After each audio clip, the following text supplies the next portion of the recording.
ప్రార్థన ప్రార్థన ప్రార్థన ప్రార్థన ద్వారా గొప్ప కార్యాలు జరుగుతాయి. రండి, మీ దుఃఖం. దేవుని బిడ్డలమైన లూకాసు వార్త 1:1, అపోస్తుల కార్యాల గ్రంథం 1:1 చదువుతాం. చూడండి, లూకాసు వార్త మొదటి వచనం, అపోస్తుల కార్యాల గ్రంథం 1 వచనం. ఓ దేయోఫిలా, యేసు తాను ఏర్పరచుకొనిన పరిశుద్ధాత్మ ద్వారా, చాలు ఆయన పేరు మాట్లాడతాను. ఓ పేరు. ఆ దేయోఫిలా అన్న వ్యక్తి ఎవరు అంటే, రోమా పరిపాలనలో ఒక అధికారి, రోమా సామ్రాజ్యంలో, రోమా పరిపాలనలో ప్రభుత్వంలో ఒక అధికారి. అదే సమయంలో అతను డబ్బున్న వ్యక్తి, ధనవంతుడు. ఎవరు చెప్పండి? ధనవంతుడు. అతను ధనవంతుడు. అతను లోకాకి స్నేహితుడు. గట్టిగా స్తోత్రం చెప్పాలి. లోకాకి స్నేహితుడు. అతని పేరు మీద చక్కగా ఏం చేస్తున్నా అంటే, లూకాసు వార్త, అపోస్తుల కార్యాల గ్రంథాల్లో రాసి అతనికి పంపిస్తా ఉన్నాడు. గట్టి స్తోత్రం చెప్పండి. ఎందుకంటే అవన్నీ జరిగినవి, ఇవి నిజము అని లూకా రూఢిగా అన్నీ కన్నులార చూచి చెవులార విని, 12 మంది అపోస్తులు ఉన్నారు కదా, వాళ్ళ దగ్గర అనేకమైన విషయాలు తెలుసుకొని అవి నిజంగా జరిగినవని రూఢి పరుచుకొని, అప్పుడు ఆ లోక దైవసేనుడు ఏం చేస్తున్నాడంటే, దియోఫిలాకి మొదటి ఉత్తరము లూకాసు వార్త, 2వ ఉత్తరము అపోస్తుల కార్యాల గ్రంథము 2 రాసి పంపించాడు. గట్టిగా స్తోత్రం చెప్పండి, బిగ్గరగా స్తోత్రం చెప్పండి. కనుక దేవుని బిడ్డలమైన మనము ఆ మాటలు చదివినప్పుడు, ఆ మాటలో ధ్యానిస్తున్నప్పుడు, ఆ వ్యక్తి పేరు ఓ దేయోఫిలా అన్న పేరు చాలా అద్భుతంగా ఉంది, చాలా ఆశ్చర్యంగా ఉంది. అతడేమో ఒక అధికారి రోమా ప్రభుత్వంలో, అతడేమో ఒక ధనవంతుడు, డబ్బున్నవాడు. అదే సమయంలో అతడు లోకాకి స్నేహితుడు. అదే సమయంలో అతని పేరులో ఉన్న ఆ అర్థాన్ని చదివినప్పుడు 4 అర్థాలు ఉన్నాయి. ఎన్ని అర్థాలు ఉన్నాయి? 4 అర్థాలు ఉన్నాయి. 4 అర్థాలు ఉన్నాయి. మంచి అర్థాలు ఉన్నాయి. వాటిని మీ ముందు క్లుప్తంగా ఉంచి వాక్యాన్ని ముగిస్తాను. జాగ్రత్తగా వాక్యాన్ని గమనించడం. మొదటి అర్థం ఏంటంటే, ఓ దేయోఫిలా అన్న మాటకి మొదటి అర్థం ఏంటంటే, దేవుణ్ణి ప్రేమించువాడు అని. దేవుని బిడ్డలమైన మనం ఓ దేయోఫిలా అన్న మాటకి గ్రీకు భాషలో ఆ మాటకు అర్థం ఏంటంటే, దేవుణ్ణి ప్రేమించువాడు, యేసయ్యను ప్రేమించువాడు అని అర్థం. ఆ పేరుకు తగ్గట్టే ఆ వ్యక్తి జీవితం కూడా ఉంది. గట్టిగా స్తోత్రం చెప్పు. ఆ పేరుకు తగ్గట్టే ఆ వ్యక్తి జీవితం కూడా ఉంది. ఆ వ్యక్తి దేయోఫిలా అన్న వ్యక్తి అధికారి, డబ్బున్నవాడు. ఏం అంటే, కొంత డబ్బు లోకాకి ఇచ్చాడు, సేవలో వాడమని. ఏం చేశాడు? కొంత డబ్బు లోకాకి ఇస్తే, ఆ లోకా ఏం చేశాడంటే, లూకాసు వార్త రాశాడు, అపోస్తుల కార్యాల గ్రంథాలు రాశాడు, 2 గ్రంథాలు రాశాడు. గట్టి స్తోత్రం చెప్పండి, బిగ్గరగా స్తోత్రం చెప్పండి. ప్రేమించే ఏ వ్యక్తి అయినా సరే, యేసయ్యను ప్రేమించే ఏ వ్యక్తి అయినా సరే, తనకున్న ఆర్థిక పరమైన వనరులో నుంచి ధారాళంగా ఇస్తారు. కారణం ఏంటంటే, వారు యేసయ్యను ప్రేమిస్తున్నారు కనుక. చెప్పండి, ఎవరు ప్రేమిస్తున్నారు? యేసయ్యను ప్రేమిస్తున్నారు కనుక యేసయ్యకి ధారాళంగా ఇస్తారు. ఆ విధంగా ఆ వ్యక్తి డబ్బున్నాడు, అందులో అదే సమయంలో యేసయ్యను ప్రేమించేవాడు కనుక ధారాళంగా కానుకలు ఇస్తే, ఆ కానుకలతో ఏం చేశాడంటే లోక 2 గ్రంథాలు రాశాడు. దాన్ని రాయడానికి లిపికి మొత్తం అయిన ఖర్చు మొత్తము ఎవరు పెట్టుకున్నారంటే, దేయోఫిలా పెట్టుకున్నాడు. గట్టికి స్తోత్రం చెప్పండి, బిగ్గరగా స్తోత్రం చెప్పండి. యేసు క్రీస్తును ప్రేమించాడు గనుక ఆ వ్యక్తికి శ్రేష్టమైన భాగ్యం దొరికింది. ఏంటి అంటే, ఆయనకి ఇచ్చే భాగ్యం. యేసయ్యకి ఇచ్చే జీవితాలు ధన్యకరమైనవి. గట్టి స్తోత్రం చెప్పండి, దగ్గర స్తోత్రం చెప్పండి. ఎందుకు అంటే, యేసయ్యకి ఇచ్చిన ప్రతి రూపాయి వడ్డీతో సహా, చక్రవడ్డీతో సహా నీకు ఇస్తాడు. ఆయన చక్రవడ్డీతో సహా నీకు ఇస్తాడు. నువ్వెవరికి ఇచ్చినా ఆ వడ్డీ రాదు. గట్టి స్తోత్రం చెప్పు. నువ్వెవరికి ఇచ్చినా రాదు, కానీ యేసయ్యకి ఇస్తే చక్రవడ్డీతో సహా వస్తుంది. యేసయ్యకి ఇస్తే పరలోక రాజ్యం తర్వాత బహుమానాలు పొందుకుంటావు. యేసయ్యకి ఇచ్చావనుకో, నీ కానుకలు పరలోక రాజ్యం వెళ్తాయి, నీ డబ్బులు పరలోక రాజ్యం వెళ్తాయి. ఎందుకంటే అవి యేసయ్య పేరు మీద పరిచయాలు ఖర్చు అవుతూ ఉంటాయి. ఇంకా మనం ఏ ఖర్చు పెట్టినా పర్లోకి రావు. నువ్వు బట్టలు ఖర్చు పెట్టు, హాస్పిటల్ ఖర్చు పెట్టు, ఆ తర్వాత తినడానికి ఖర్చు పెట్టు, ఇల్లు కట్టుకోవడం ఖర్చు పెట్టు, చదువుకోవడం ఖర్చు, దేనికైనా వస్తువు వాహనాలు ఖర్చు పెట్టు, ఏది పరలోక రాజు రాదు, అన్నీ ఇక్కడనే ఉంటాయి. అట్లాగని అవన్నీ ఖర్చు పెట్టుకోవద్దు. నీ కాదు, బట్టలు కావాలి, తిండి కావాలి, వస్తువు వాహనాలు అన్నీ కావాల్సిందే, అన్నీ కావాల్సిందే. వాటికి మనం ఖర్చు పెట్టుకోవాల్సిందే. అది తప్పు, పాపం ఏం కాదు. అయితే దేవుని బిడ్డలమైన మనము ఈ థియోఫిలను మనం గమనించినప్పుడు తనకు ఉన్న దాంట్లో ఏం చేశాడంటే దేవునికి ఇచ్చాడు. అతడు ఆ వ్యక్తి జీవితం ధన్యమైంది. కారణం ఏంటో తెలిసిన, ఆ పేరుకు తగ్గట్టుగానే ఆ వ్యక్తి జీవితం ఉంది. గట్టికి స్తోత్రం చెప్పండి, బిగ్గరగా స్తోత్రం చెప్పండి, 2 సీరియస్ స్తోత్రం చెప్పండి. ప్రోపిల్లమైన మనం దేవుని సెల్లో నేర్చుకోవాల్సిన మంచి పాఠం ఏంటంటే, ఈ వ్యక్తి దేవుణ్ణి ప్రేమించే వ్యక్తి ఏం చేశాడు? దేవునికి ధారాళంగా ఇచ్చాడు. దేవునికి ధారాళంగా ఇచ్చడం ద్వారా ఏం జరిగిందంటే, ఆ వ్యక్తి యొక్క పేరు మీద రాసిన లోకా సువార్త ద్వారా, ఆ వ్యక్తి యొక్క పేరు మీద రాసిన అపోస్తుల కార్యాల గ్రంథాల ద్వారా దేశమంతా ప్రపంచమంతా అలా దేవుని వాక్కులు వెళ్ళిపోతూ ఉన్నాయి. గట్టికి స్తోత్రం చెప్పు, బిగ్గరగా స్తోత్రం చెప్పు. కొన్ని వందల మంది, లక్షల మంది, కోట్ల మంది ఆల్రెడీ పరలోక రాజ్యంలో ఉన్నారు. థియోఫిలా రాయించిన 2 గ్రంథాల ద్వారా రక్షణ పొంది, మారు మనసు పొంది పరలోక రాజ్యంలో చేర్చబడిన వాళ్ళు కొన్ని లక్షల మంది, కోట్ల మంది ఉన్నారు, దేశవ్యాప్తంగా, ప్రపంచవ్యాప్తంగా. అదే సమయంలో రక్షణ పొందుకొని, లూకా సువార్త, అపోస్తల కార్యాల గ్రంథాల ద్వారా రక్షణ పొందుకొని దేవుని ఆరాధిస్తున్న ప్రపంచవ్యాప్తంగా కొన్ని లక్షల మంది, కోట్ల మంది నేటికి ఉన్నారు. గట్టిగా స్తోత్రం చెప్పు, బిగ్గరగా స్తోత్రం చెప్పు. అదే సమయంలో రానున్న దినాల్లో కొన్ని లక్షల మంది, కోట్ల మంది మారు మనసు పొందడానికి ఆ గ్రంథాల్లో గ్రంథస్థం చేయబడి దేశానికి, ప్రపంచానికి ఇవ్వబడ్డాయి. గట్టిగా స్తోత్రం చెప్పు, దగ్గరగా స్తోత్రం చెప్పు. దేవుని బిడ్డలమైన మనము థియోఫిలా అన్న పేరులో ఉన్న పరమార్థం ఆ వ్యక్తి జీవితంలో నెరవేర్చబడింది. ఆ వ్యక్తి జీవితం ధన్యమైంది. ఆ వ్యక్తి పేరు మీద రాయబడిన 2 గ్రంథాల ద్వారా కోట్ల మంది పరలోక రాజ్యంలో ఉన్నారు, కోట్ల మంది భూలోకంలో ఆల్రెడీ రక్షించబడి ఉన్నారు, కోట్ల మంది రానున్న దినాల్లో రక్షణ పొందబోతూ ఉన్నారు. అలాంటి శ్రేష్టమైన జీవితము థియోఫిలాది. కాబట్టి ప్రోపిల్లమైన మన దేవుని సన్నిధిలో ఈ థియోఫిలాను గమనించినప్పుడు, యేసును ప్రేమించే వ్యక్తి, ఎవరు ప్రేమించే వ్యక్తి? యేసును ప్రేమించే వ్యక్తి. మనిషిని ప్రేమిస్తే తిప్పలు వస్తాయి, డబ్బును ప్రేమిస్తే కష్టాలు వస్తాయి, ఆరోగ్యం ప్రేమిస్తే ఆవిరైపోతుంది, లోకాన్ని ప్రేమిస్తే పాపం వస్తుంది. నువ్వు దేన్నన్నా ప్రేమించు, నష్టం వస్తుంది. యేసును ప్రేమించు. థియోఫిలా గురించి మాట్లాడుకుంటున్నామే, అట్లా నీ గురించి మాట్లాడుకునే వాళ్ళు ఉంటారు కొంతమంది. అవునా కదా? అవునా కదా? థియోఫిలా యేసుని ప్రేమించాడు కాబట్టి ఆ వ్యక్తి గురించి ఈరోజు మనం మాట్లాడుకుంటూ ఉన్నాం. యేసుని ప్రేమించిన వాళ్ళ గురించి కూడా మాట్లాడుకుంటారు. ఏమని మాట్లాడుకుంటారు? అది పాడుదయ్యా బాబు, అది వాడు పాడోడయ్యా బాబు అని. యేసుని ప్రేమించిన వ్యక్తి మాట్లాడుకుంటారు. ఏం మాట్లాడుకుంటారు? అది చాలా మంచి వ్యక్తి ఆ సహోదరుడు, చాలా మంచి వ్యక్తి ఆ సహోదరి అని. అవును, థియోఫిలా ఎంత మంచివాడు, ప్రపంచానికే ఒక మంచి ఉపకారం చేసిన వ్యక్తి ఆ వ్యక్తి. ప్రపంచానికి మానవ జాతి యావత్తుకు ఉపకారం చేసిన వ్యక్తి ఆ వ్యక్తి. ఏంటి ఆ ఉపకారం? లూకా సువార్త, అపోస్తల కార్యాల గ్రంథం. దేవుని పిల్లంగి లోకంలో బ్రతుకుతున్నప్పుడు దేవుని సన్నిధిలో మనం యేసుని ప్రేమిద్దాం. ఎవరు ప్రేమిద్దాం చెప్పండి?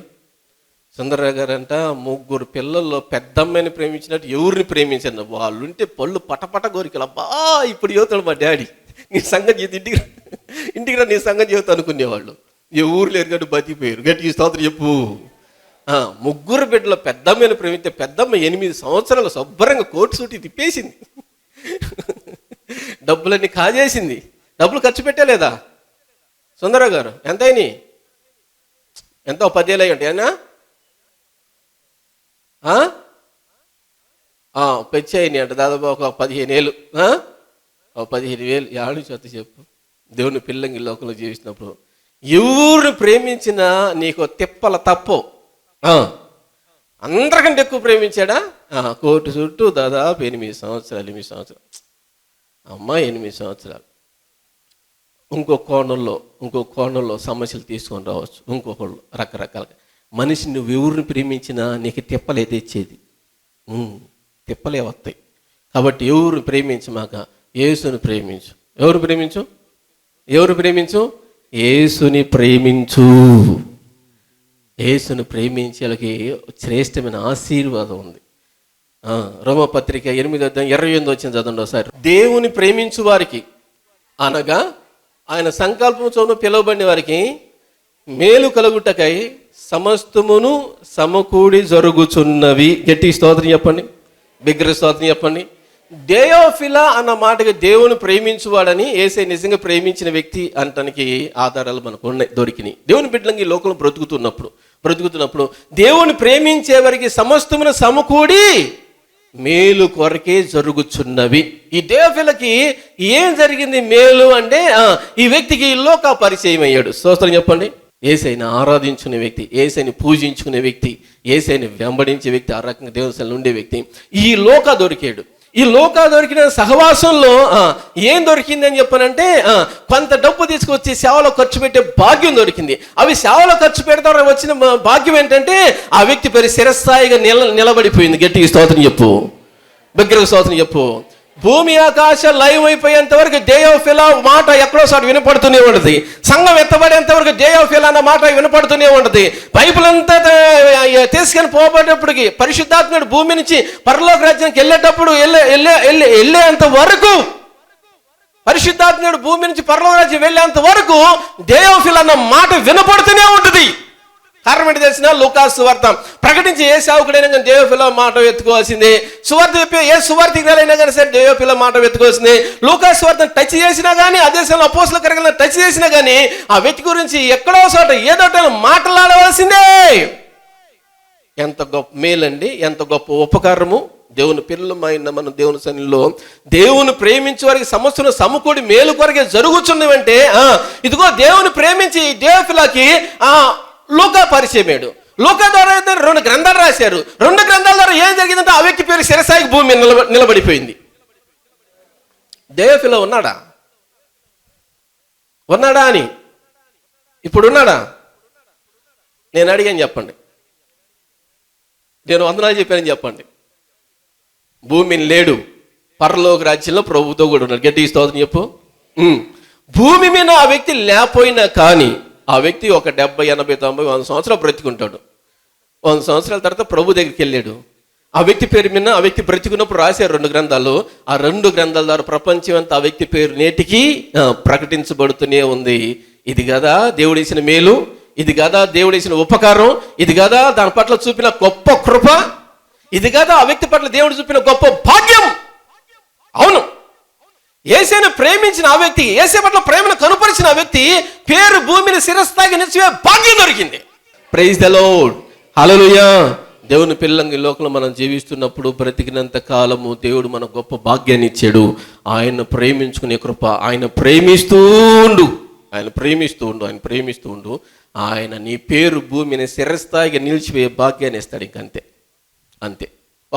ఒకటి ఆ పేరుకి అర్థం దేయోఫిలా అన్న మాటకి గ్రీకు భాషలో అర్థం ఏంటంటే, దేవుణ్ణి ప్రేమించే వ్యక్తి, దేవుని ప్రేమించే సమస్తను సమకూడి మేలు కొరకే జరుగుతుంది. దేవుని ప్రేమిస్తున్న ఈ వ్యక్తికి లోక పరిచయం, లోక ద్వారా 2 గ్రంథాలు, ఆ 2 గ్రంథాల ద్వారా భూమిన దేయోఫిలా పేరు శిరస్థాయిగా నిలిచిపోయే భాగ్యం ప్రతి వ్యక్తి ఆ వ్యక్తి గురించి వినే ధన్యత దేవుడు ఆ వ్యక్తి కలిగించాడు. అది గొప్ప మేలు. రెండవది, దేవుని వెంబడించే వ్యక్తి. చెప్పండి, ఎవరిని వెంబడించే వ్యక్తి? దేవుని వెంబడించే వ్యక్తి, యేసయ్యను వెంబడించే వ్యక్తి అన్నమాట. చెప్పండి, ఎవరిని వెంబడించే వ్యక్తి? యేసయ్యను వెంబడించే వ్యక్తి. మనిషిని వెంబడిస్తే, లోకాన్ని వెంబడిస్తే ఏమవుతుంది? నష్టం వస్తుంది. కానీ యేసుని వెంబడిస్తే అంత ఆశీర్వాదమే, అంత దీవెనే, అంత మేలే, అంత ఉపకారమే. అవును, అపోస్తలులు మనం గమనించినప్పుడు లూకా సువార్త 5:11 ఒక మాట ఉంది. వారు సమస్తమును విడిచిపెట్టి ఆయనను వెంబడించును అని. గట్టి స్తోత్రం చెప్పండి, బిగ్గరగా స్తోత్రం చెప్పండి.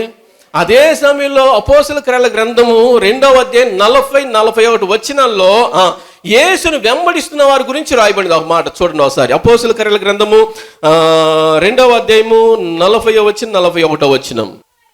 ఇంకనూ అనేక విధములైన మాటలతో సాక్ష్యం ఇచ్చి, మీరు మూర్ఖులగు ఈ తరం వారికి వేరై రక్షణ పొందుడని వారిని హెచ్చరించెను.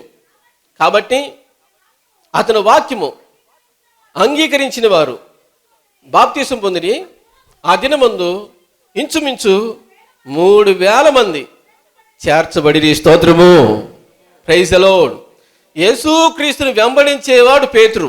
యేసుక్రీస్తుని వెంబడించేవాడు. యేసుక్రీస్తుని వెంబడించే ఈ పేతురు నిలబడి వాక్యం చెబుతూ ఉన్నాడు. ఏం చేస్తున్నాడు? నిలబడి వాక్యం చెబుతూ ఉంటే ఆ వాక్యంలో చెబుతూ ఒక మాట అన్నాడు, మూర్ఖులకు ఈ తరం వారికి వేరే జీవించండి అన్నాడు. గట్టి స్తోత్రం చెప్పు, బిగ్గరగా స్తోత్రం చెప్పు. ఈ లోకంలో జీవించే లోకస్తులు ఎలా అంటే మూర్ఖ జనం అంట. ఏం చేయాలని చెప్పండి? మూర్ఖులైనా మంచివాళ్ళ? మూర్ఖుడికుండే గుణం చెప్పండి, గుణాలు చెప్పండి. పిల్లలు తినాల్సిన డబ్బంతా, భార్య తినాల్సిన డబ్బంతా, తల్లిదండ్రులు తినాల్సిన డబ్బంతా మట్టి పాలు బుగ్గి పాలు అయిపోతా ఉంది. జీవితం అంతా నాశనం చేసుకున్నారు, జీవితం అంతా పాడు చేసుకుంటున్నారు, అంతా పోగొట్టుకుంటున్నారు. ఏంట్రా అంటే నా ఇష్టం, నా డబ్బు, నా ఇష్టం, నా ఇల్లు, నా అంతేని. ఎవరు పాడవుతుందంటే ఆడే, ఎవరు డబ్బు పాడైపోతుందంటే ఆడే, ఎవరు పాడైపోతున్నారంటే వాళ్ళ కుటుంబమే. అందుకే పేతురు అంటే ఈ మూర్ఖులకు ఈ తరం వారికి వేరే రక్షణ పొందండి అన్నాడు. గట్టిగా స్తోత్రం చెప్పు, బిగ్గరగా స్తోత్రం చెప్పు. వాళ్ళతో సహవాసం చేసినంతకాలం రక్షణ పొందరు, వాళ్ళతో కలిసి జీవించినంతకాలం రక్షణ పొందరు, వాళ్ళతో నివసించినంతకాలం రక్షణ పొందరు. వాళ్ళ ద్వారా రక్షణ అన్నది ఎవరికి రాదు. పొందేవాళ్ళు కూడా పోగొట్టుకుంటారు వాళ్ళతో పాటు ఉంటే. అందుకే వేరేవండి, వారి నుంచి వేరేవండి అంటే వేరయ్యి ఎంతమంది రక్షించబడ్డారు, ఎంతమంది పాపాలు తొలగిపోయి నీతిమంతులుగా మార్చబడ్డారు, ఎంతమంది సైతాన బిడ్డ అందరూ యేసే బిడ్డలుగా మార్చబడ్డారు, ఎంతమంది నరకానికి పోయి పరలోక రాజ్యం చేర్చబడ్డంటే 3,000 మంది. గట్టిగా స్తోత్రం చెప్పండి, బిగ్గరగా స్తోత్రం చెప్పండి, ఈ 2 శిల స్తోత్రం చెప్పండి. దేవుని బిడ్డలమైన మనము యేసును వెంబడించే పేతురు, దైవజనుడైన పేతురు ప్రసంగం చేస్తే ఆయన మాటలకి 3,000 మంది మారు మనసు పొంది పరలోక రాజ్యంలో భాగ్యం సంపాదించుకున్నారు. అదే దేవఫిలా అన్న పేరు మీద, ఆ వ్యక్తి పేరు మీద రాయబడిన లూకాసు సువార్త అపోస్తల గ్రంథాల ద్వారా కోట్ల మంది పరలోక రాజ్యం వెళ్ళిపోయారు, కోట్ల మంది భూలోకంలో ఇంకా ఆరాధించుకుంటారు, కోట్ల మంది రక్షణ పొందబోతా ఉన్నారు. గట్టి స్తోత్రం చెప్పు, బిగ్గరగా స్తోత్రం చెప్పు, 2 శిల స్తోత్రం చెప్పు. యేసును వెంబడించేవారు ఆత్మను సంపాదించుకుంటారు. యేసును వెంబడించేవారు ఆత్మకు రక్షణార్థమైన జీవితం జీవిస్తుంటారు. యేసును వెంబడించారు మాట్లాడుతూ ఉంటే కొన్ని వేల మంది రక్షణ పొందుకొని పరలోక రాజ్యంలో ఉంటారు. ఇంక ఎవరు మాట్లాడినా కానీ ఒక పాపి పరిశుద్ధుడిగా మార్చబడలేడు. నరకానికి వెళ్ళే వ్యక్తి పరలోక రాజ్యం చేర్చబడలేడు. ఎవరన్నా మాట్లాడు వాళ్ళ మాటల ద్వారా ఏ ఉపయోగం లేదు. ఒక రాజకీయ నాడు వచ్చి 1 గంట సేపు ప్రసంగం చేయని ఏం ఉపయోగం లే. ఒక సినిమా యాక్టర్ వచ్చి 1 గంట ప్రసంగం చేయని ఏం ఉపయోగం లే. ఒక వ్యాపారవేత్త వచ్చి 1 గంట ప్రసంగం చేయని ఏం ఉపయోగం లే. వ్యవసాయం చేసేవాడు వచ్చి 1 గంట ప్రసంగం చేయని ఏం ఉపయోగం లే. యేసును వెంబడించేవాడు ఎన్ని గంటల ప్రసంగం చేసినా కానీ అవన్నీ కూడా ఆశీర్వాదాలే. హృదయంలో ఉన్న పాపం తొలగిపోయి, మైండ్లో ఉన్న పాపం తొలగిపోయి, ఆలోచనలో ఉన్న పాపం తొలగిపోయి, జీవితంలో ఉన్న పాపం తొలగిపోయి పరిశుద్ధులుగా మార్చండి పరలోక రాజ్యంలో భాగ్యానికి వస్తారు వాళ్ళు. ఆ కృప యేసును వెంబడించే వారికి ఇచ్చాడు యేసయ్య. ఆ భాగ్యం యేసును వెంబడించే వాళ్ళకి ఇచ్చాడు యేసయ్య. ఆ ధన్యత యేసును వెంబడించే వారికి ఇచ్చాడు యేసయ్య. కాబట్టి ప్రభు పిల్లమైన మనం యేసును వెంబడిద్దాం. ఎవరు వెంబడిద్దాం చెప్పండి? నువ్వు యేసును వెంబడించావు అంటే నీ మాటల ద్వారా కొంతమంది ఆశీర్వదించబడతారు. నువ్వు యేసును వెంబడించావు అంటే నీ మాటల ద్వారా కొంతమంది పరలోక రాజ్యం చేర్చబడతారు. నువ్వు యేసును వెంబడించావు అంటే కొంతమంది దీవించబడతారు, ఆశీర్వదించబడతారు. మనం ఎవరు వెంబడించినా కానీ ఎవరు మన ద్వారా దీవించబడరు. యేసును వెంబడించే వాళ్ళు మాత్రమే ఇతరులకు దీవెనకరంగా ఉండి దీవెనలు పొంచుతారు, పరలోక రాజ్యం కొంతమందిని చేరుస్తారు. గట్టిగా స్తోత్రం చెప్పు, 2 శైలి స్తోత్రం చెప్పు, బిగ్గరగా స్తోత్రం చెప్పు. 1 యేసును ప్రేమించే వ్యక్తి, 2 యేసును వెంబడించే వ్యక్తి. చెప్పండి ఎవరు? యేసుని వెంబడించే వ్యక్తి. ఎట్లా ఉన్నాడు? దీవెనకరంగా ఉన్నాడు, రక్షణార్థమైన జీవితం జీవిస్తూ రక్షణ ప్రసాదించే వ్యక్తిగా ఒక సాధనంగా దేవుని చేతులు వాడబడుతున్నాడు. దేవుని బిడ్డలమైన మనం యేసును వెంబడించే వాళ్ళ ద్వారా మరో కార్యం జరుగుతుంది. చూద్దాం ఒకసారి అపోస్తలుల కార్యాల గ్రంథము 10వ అధ్యాయం 44వ వచనం. పేతురు ఈ మాటలు ఇంకనూ చెప్పుచుండగా అతని బోధ విన్న వారందరి మీదకి పరిశుద్ధాత్మ దిగిన. స్తోత్రము. గమనించండి, పేతురు కొర్నేలి ఇంట్లోకి వెళ్ళాడు. అతడు శతాధిపతి. కొర్నేలి కుటుంబీకులు ఉన్నారు, కొర్నేలి బంధువులు ఉన్నారు, కొర్నేలి స్నేహితులు ఉన్నారు. ఈ 3 బ్యాచ్లు కొర్నేలి కుటుంబంలో ఉన్నారు. పేతురు గారు అడుగుపెట్టి యేసయ్యని గురించి మాట్లాడుతూ ఉన్నాడు. ఆయన బోధ వింటూ ఉండగా, ఆయన బోధ చేస్తూ ఉండగా పరిశుద్ధాత్మ చేత వారందరు నింపబడి అన్య భాషలు మాట్లాడుతూ ఉన్నారని లేఖనం సెలవిస్తోంది. గట్టి స్తోత్రం చెప్పండి, దగ్గరికి స్తోత్రం చెప్పండి. ఒకటి, యేసుని వెంబడించేవారు వారి మాటలను దీవెనకరంగా చేసి రక్షణ ప్రసాదించి పరలోక రాజ్యానికి వారసులుగా మారుస్తాడు, కొంతమంది సంపాదించుంటారు. రెండు, యేసును వెంబడించేవారు వారు మాట్లాడుతూ ఉండగా పరిశుద్ధాత్మతో వారు నింపుతాడు ఆయన. గట్టిగా స్తోత్రం చెప్పండి. పరిశుద్ధాత్మతో ఎవరైతే నింపబడతారో వారు సైనికుల్లాగా ఉంటారు. చెప్పండి, ఎలా ఉంటారు? ఎలా ఉంటారు చెప్పండి. సైనికుడికి సామాన్యమైన వ్యక్తికి తేడా ఏమి? సైనికుడు శత్రు మీద పోరాడుతూ ఉంటాడు, యుద్ధం చేస్తూ ఉంటాడు, యుద్ధ సన్నద్ధుడే బరిలో నిలబడతాడు, ఇంకంతే సంగతి. సామాన్య వ్యక్తి ఏం చేస్తాడు? ఇంటికాడు ఉంటాడు. దేవుని పిల్లంగి లోకంలో బ్రతుకుతున్నప్పుడు సైనికుడు ఉంటేనే దేశం క్షేమంగా ఉండేది. సైనికులు లేకపోతే ఈ పాటికి చైనా వాళ్ళు మన దేశం మొత్తాన్ని ఎప్పుడో స్వాధీనం చేసుకునేవాళ్ళు. సైనికులు ఉన్నారు కాబట్టే మన దేశం కాపాడబడుతుంది. సైనికులు ఉన్నారు కాబట్టి మన దేశం కాపాడబడుతుంది. లేకపోతే పాకిస్తాన్లో అణుబాంబులు రకరకాల బాంబులు వేసి ఇప్పుడు మొత్తం నాశనం చేసేవాళ్ళు. ఏంది? సైనికులు ఉన్నారు కాబట్టి శత్రు దేశాల నుంచి మన దేశం కాపాడబడుతూ ఉంది. మనం ఈ రకంగా ఆరాధించిన పాటలు పాడుకుండా ఇంట్లోకి వెళ్తున్నా, పనులు చేసుకున్నా, చక్కగా బ్రతుకుతూ ఉన్నాం. గట్టికి స్తోత్రం చెప్పండి, దగ్గరికి స్తోత్రం చెప్పండి, రెండు శిలే స్తోత్రం చెప్పండి. దేవుని పిల్లలమైన మనం ఆధ్యాత్మిక సైనికులు ఉన్నారు. ఎవరు? పరిశుద్ధాత్మతో నింపబడిన వారు ఆధ్యాత్మిక సైనికులు. గట్టికి స్తోత్రం చెప్పు, దగ్గరగా స్తోత్రం చెప్పు, రెండు శైలు స్తోత్రం చెప్పు. వీరు ఎవరితో పోరాడతారు అంటే కంటికి కనిపించని ఆకాశ మండలంలో ఉన్న దురాత్మలతో పోరాడతారు.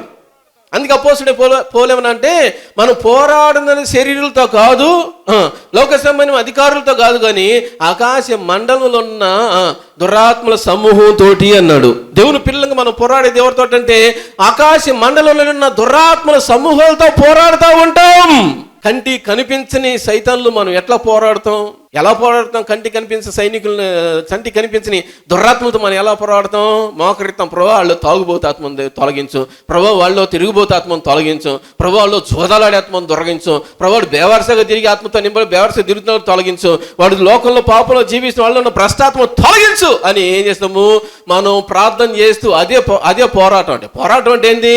ఒక వ్యక్తిలో ఉన్న దురాత్మ తొలగిపోవాలని, అపవిత్రాత్మ తొలగిపోవాలని, వాడు విడిపించబడాలని ప్రార్థన చేయడం పోరాటం. గట్టిగా స్తోత్రం చెప్పు, దగ్గర స్తోత్రం చెప్పు. ఓ పాపి దగ్గరికి యేసు ప్రభు నీ కొరకు చనిపోయాడు, సమాజాడు 3 రంగులు లేచాడని యేసు క్రీస్తు సువార్త చేయడం పోరాటం చేయటం. ఎవరి మీద పోరాటం అంటే సైతాన్ మీద. నువ్వు మోకరించి సైతాన్ పట్టిన తాగుబోతుల తిరుగుబోతుల కోసం, చోదాల కోసం ప్రార్థన చేస్తున్నావా? సైతాన్ మీద పోరాడుతూ ఉన్నావు. బారమాసలకు వాక్యం చదువుతున్నావా? సైతాన్ మీద పోరాడుతున్నావు, మనుషులో కాదు. గట్టి స్తోత్రం చెప్పు, దగ్గర స్తోత్రం చెప్పు, రెండు శరీర స్తోత్రం చెప్పు. దేవుని బిడ్డలమైన మనం ఆ విధంగా ఆర్మీ సైనికుడు ఏం చేస్తాడంటే కంటికి కనిపించే సైన్యంతో శత్రువుతో పోరాడి దేశాన్ని కాపాడుతాడు.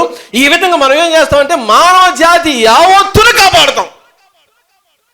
సైనికులు ఒక దేశానికి, భారతదేశానికి ఉన్న సైనికులు ఒక దేశానికి మాత్రమే కాపాడుతూ ఉంటారు.